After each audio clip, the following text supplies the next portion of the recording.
As more Americans move into their senior years, there's a greater demand on people to care for them. Often that falls on family members, maybe even friends. And that can take quite a toll on caregivers. That's why we're very happy to welcome back Dr. Brandon King from Montereau to talk about National Family Caregivers Month. Thank you for being here as always. You bet. Thanks for having me. What is National Family Caregivers Month, first of all? Sure. So November is National Family Caregivers Month. It's a time that we honor the family caregivers, we recognize them, and we just highlight the job that they're doing. We want to provide education, we want to help them, give them some tools. Plus we also want to just bring it to the attention of of all of us in general. There's some statistics, as you might expect, that the majority of caregivers are women.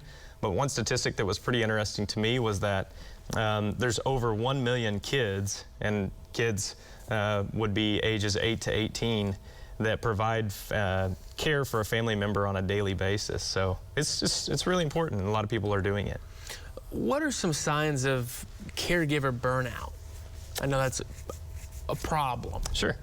So we have some neurotransmitters in our body, and whenever we're stressed, those are depleted. And so when those are depleted, the neurotransmitter acts as a hormone to help regulate our mood.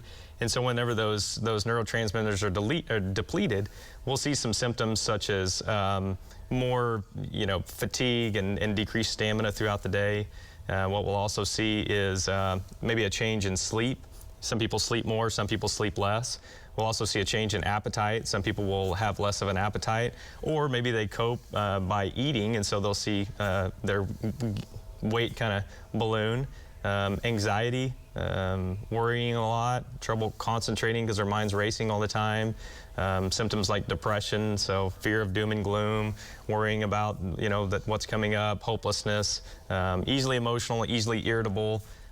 Things you used to do you don't really want to do anymore. Those are all symptoms that would suggest that a caregiver is facing some burnout. There's no doubt it's a tough job.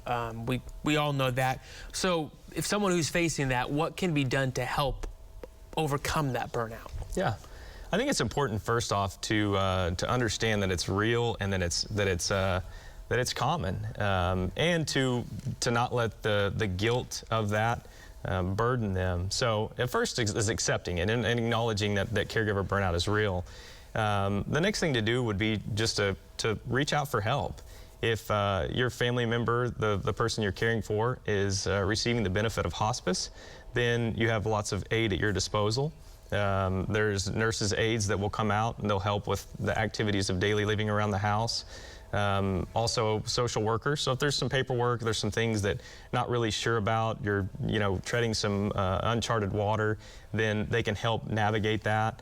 There's also nurses, so if you're a caregiver and you're providing care and you're administering medications or you're taking care of a wound and you're not really sure how, you can ask for assistance with that. Chaplain services, volunteer coordinators, things like that. There's a lot of help out there. Just don't put it all on your shoulders. Sure. Basically that. Well, thanks for Dr. King, as always, for being here.